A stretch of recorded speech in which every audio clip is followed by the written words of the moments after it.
Ya, kita masuk pertemuan 18 biar cepat habis. Masih ada bab 19 dan 20. Nanti baru kita masuk ke pelajaran, saya akan coba manajemen lagi, yaitu develop emergency and damage control plans and ya dan seterusnya yang diambil dari buku perawatan dan manajemen perawatan. Baiklah, kita masuk pertemuan 18, 20, cepat saja. Selamat pagi teman-teman semua, teman-teman profesi maritim di laut, di kapal, di kantor, di diklat, semua teman pasis maupun para dosen yang sangat kami banggakan sebagai Solas SPC Manajemen 2010.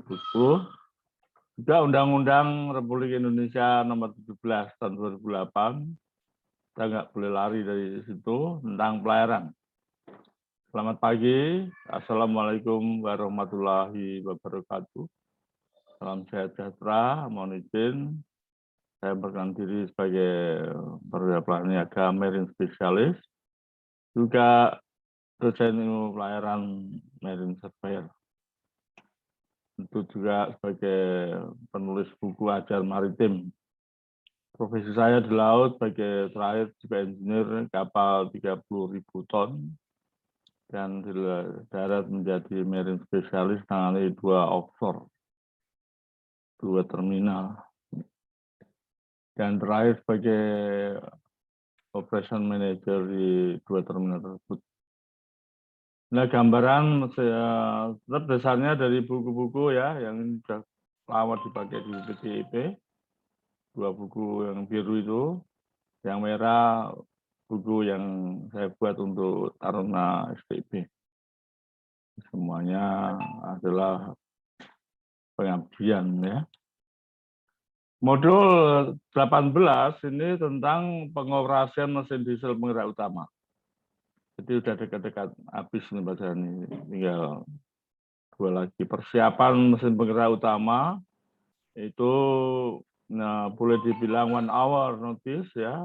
Order dari nakoda, dari kapten kita cepat-cepat tanda tangan. Setelah KM tanda tangan langsung turun ke masinis 2 dan seterusnya. Dan semua kru mesin mempersiapkan diri, dalam waktu kurang 1 jam harus sudah siap mesin induk dites.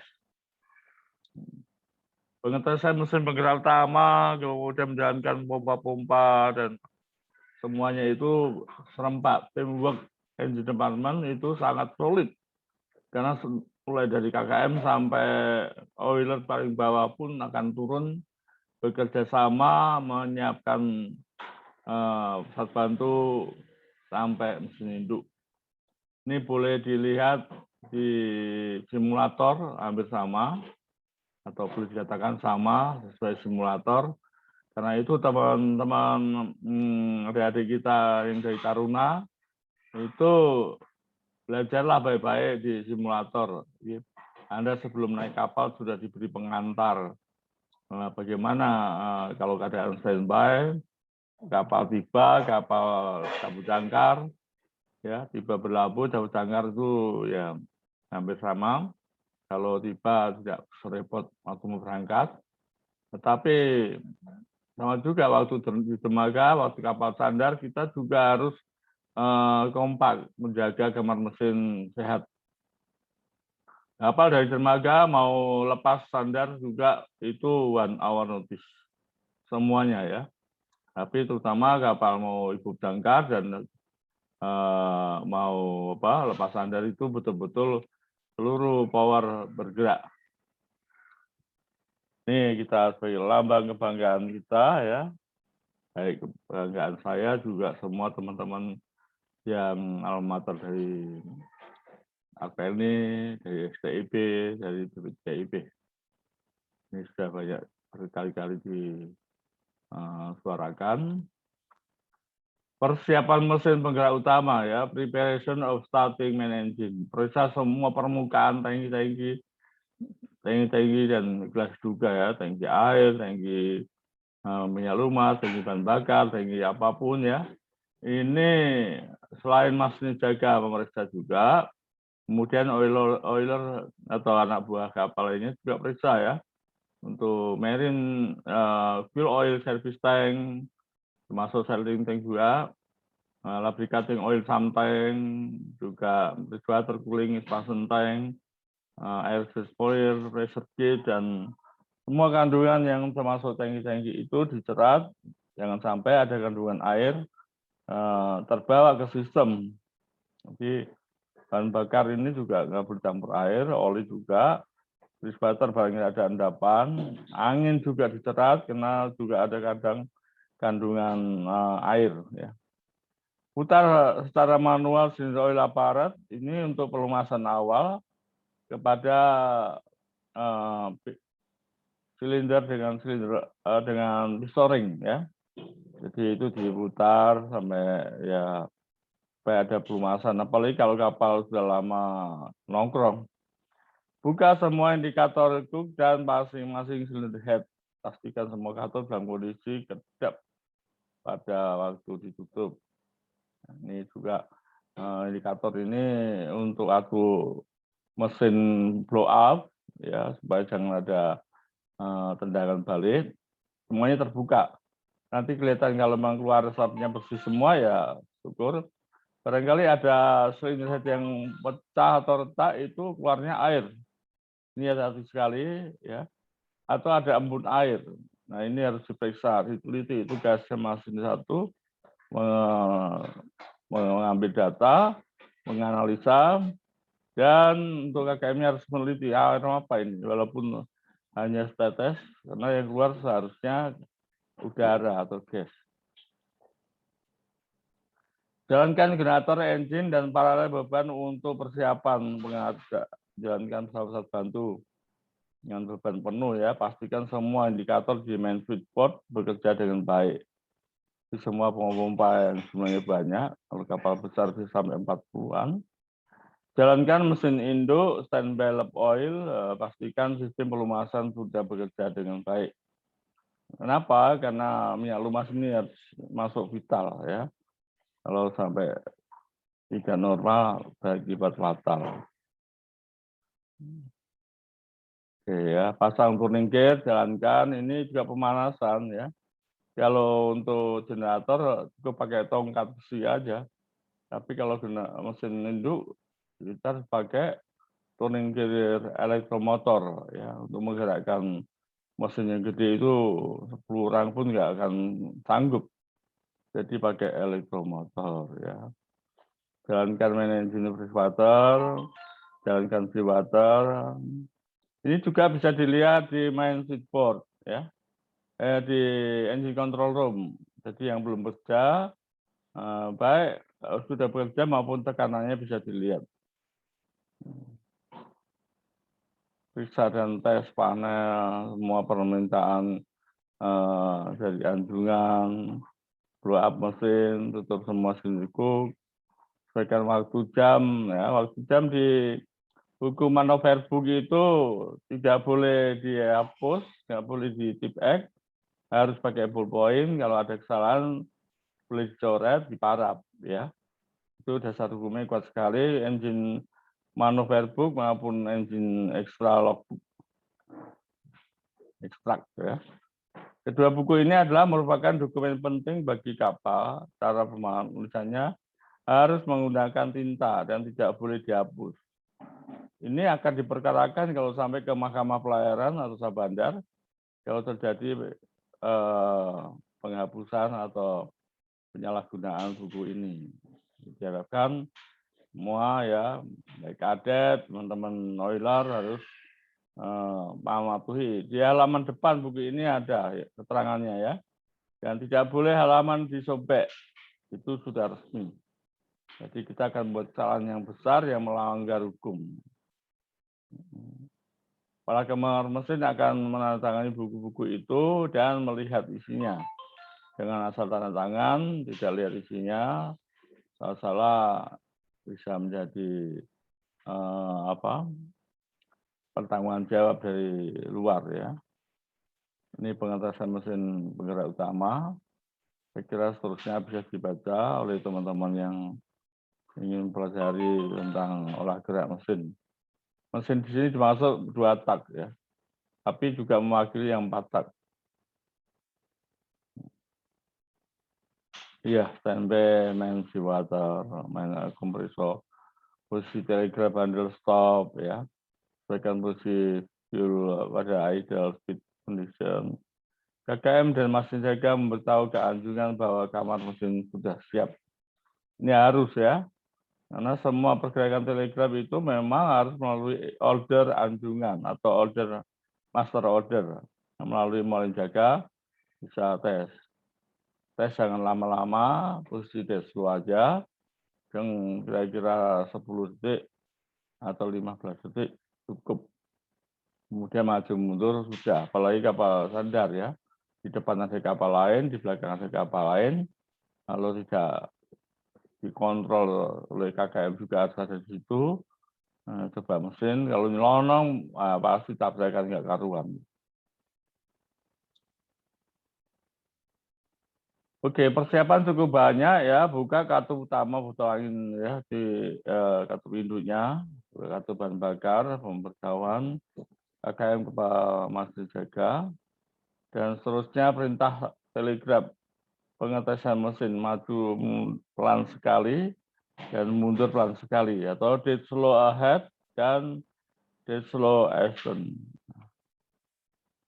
Inilah prosedur ya. Prosedur ini harus dijalankan dengan baik. Semua prosedur di kapal itu harus dijalankan dengan benar. Ya.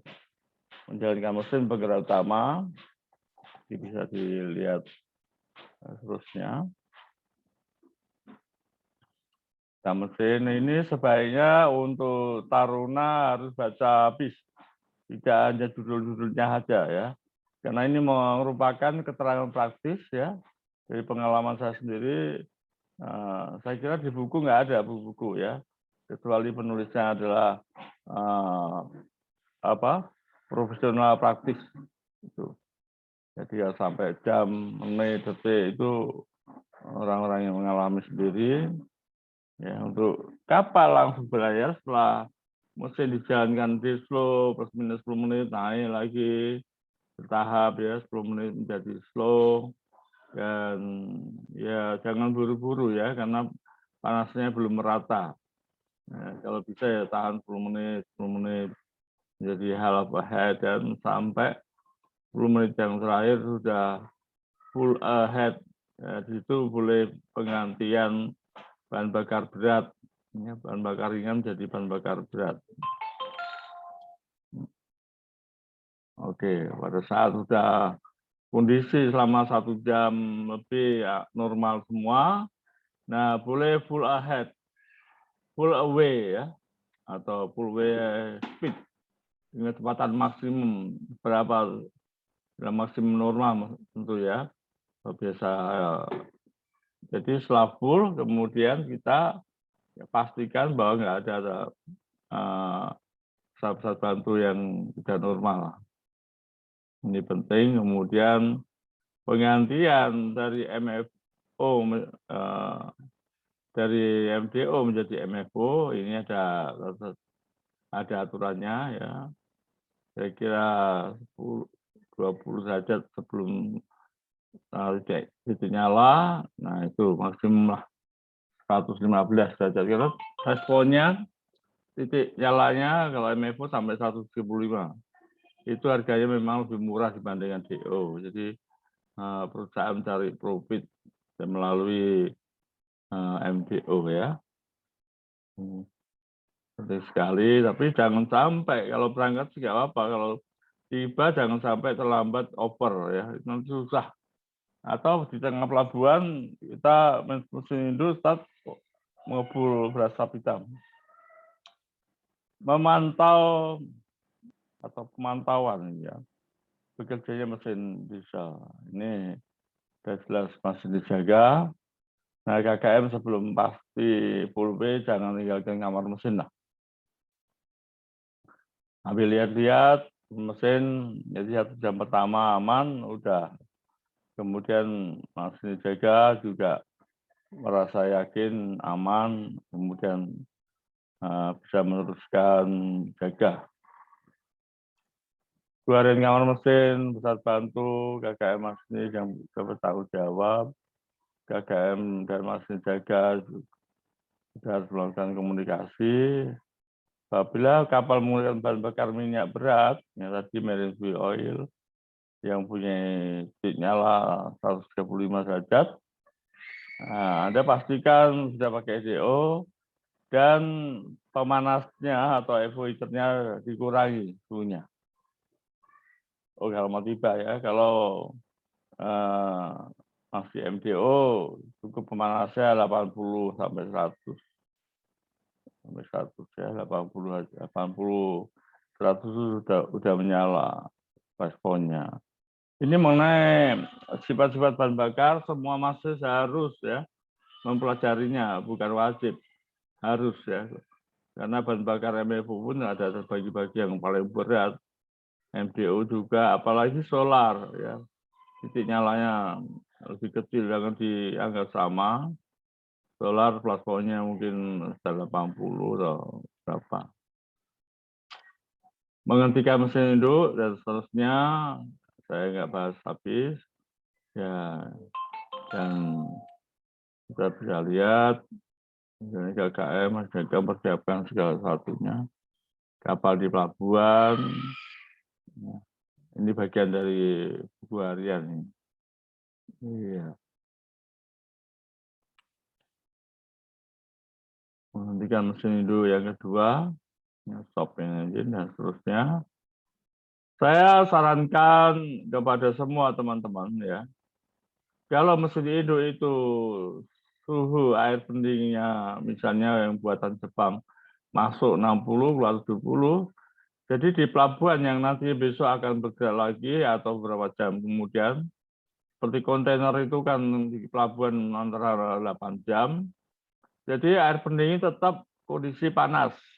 Ya, tolong perhatikan karena pengalaman kami ada silinder head banyak yang pecah gara-gara untuk mesin Sulzer itu normalnya 85 derajat Celcius.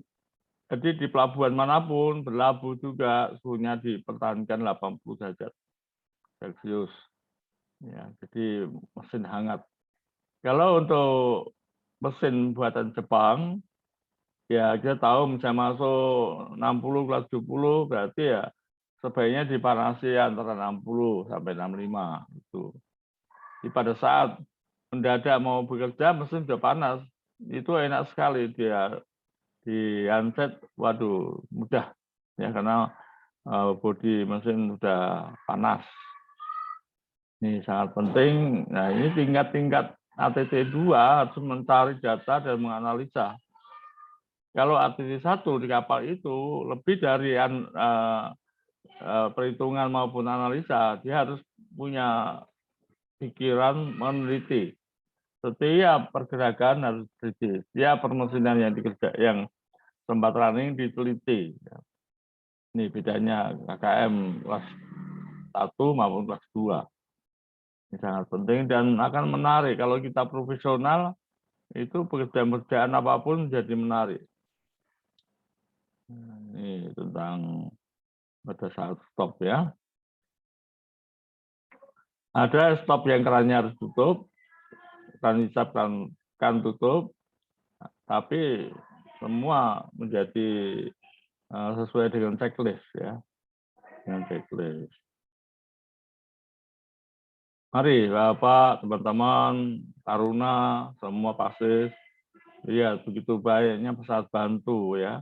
Kalau untuk kapal kecil, saya kayak 4 tak itu sebagian besar nempel di bodi. Ya, pompanya pun nempel, kamsam nempel. Tapi untuk kapal 2 tak, diesel 2 tak yang cukup besar, pesawat-pesawat bantu ini berdiri sendiri.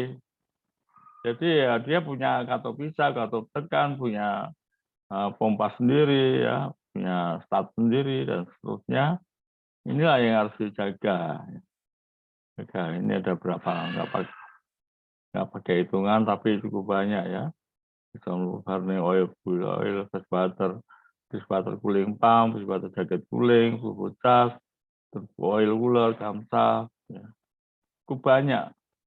Jadi mungkin teman-teman yang bukan orang laut mungkin mesin itu kayak mobil aja start yang itu ya, kayak bawa mobil ini nggak bisa. Baik kapal kecil, kapal besar butuh 1 hour notice ya, persiapan.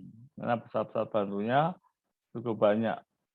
Ya, yang 5.000 ton ke atas ya, apalagi yang ratusan ribu. Coba ya, ini penting kita sikapi.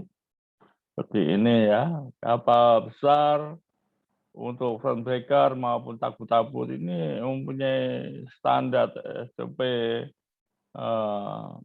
standby mesin yang hampir sama, tapi beda jumlahnya ya. Kalau kapal besar ini jumlahnya banyak, gede-gede lagi, terus lebih banyak berdiri sendiri ya.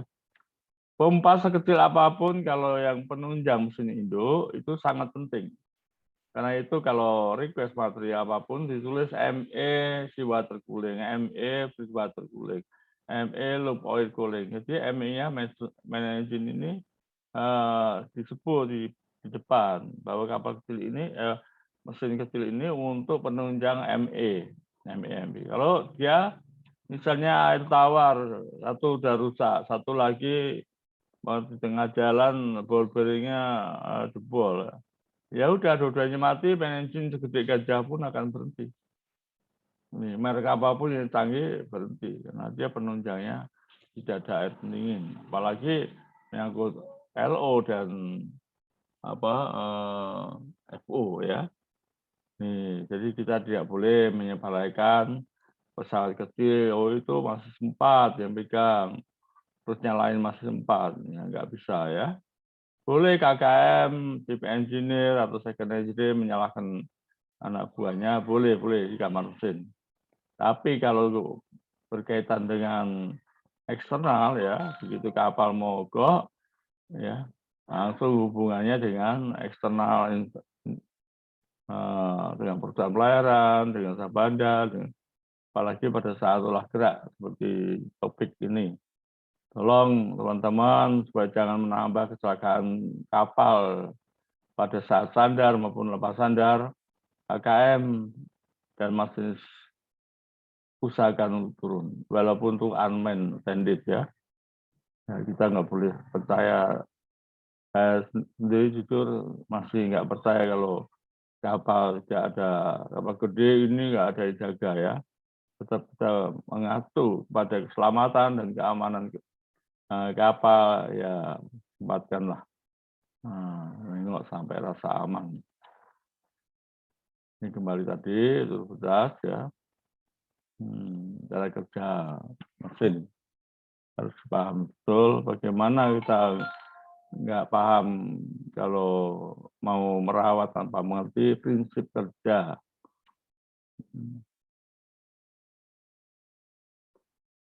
Ini untuk electric source ya, sumber-sumber listrik. Nanti saya akan bahas khusus listrik. Ini temperatur ya, yang terdapat di lobby cutting oil. Ini harus dianalisa, diteliti.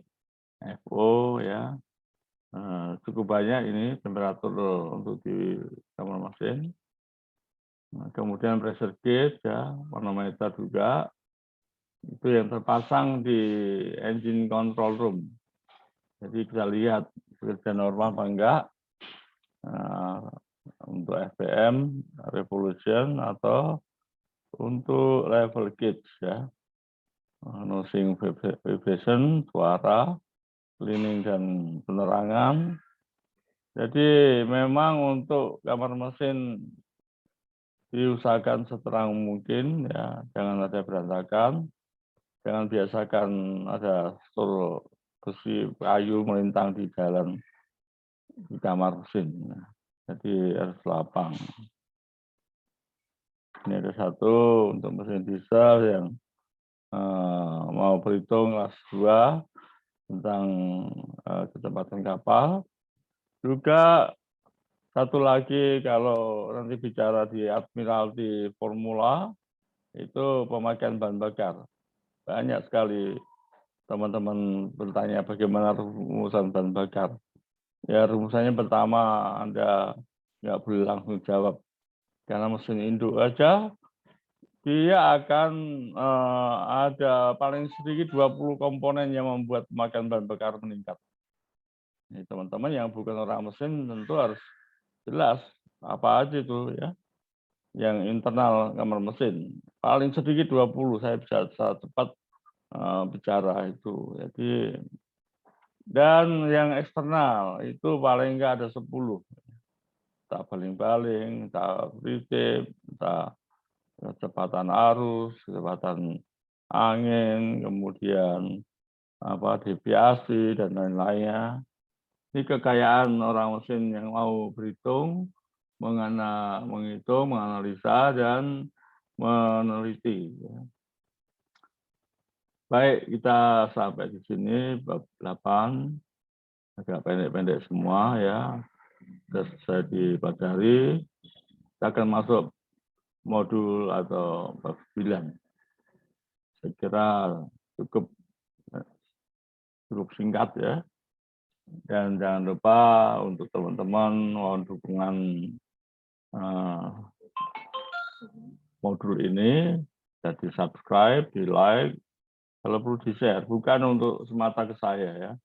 Nah, kalau banyak yang lihat, banyak yang subscribe, banyak yang like, banyak yang share, juga akan menarik ke teman-teman pelaut dimanapun berada.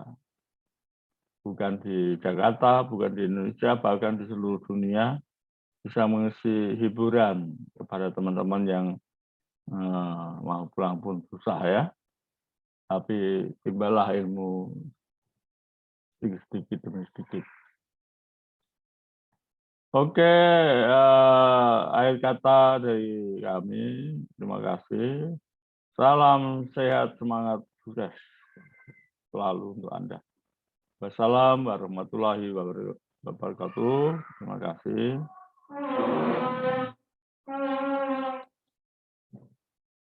Sekali lagi kami ucapkan terima kasih.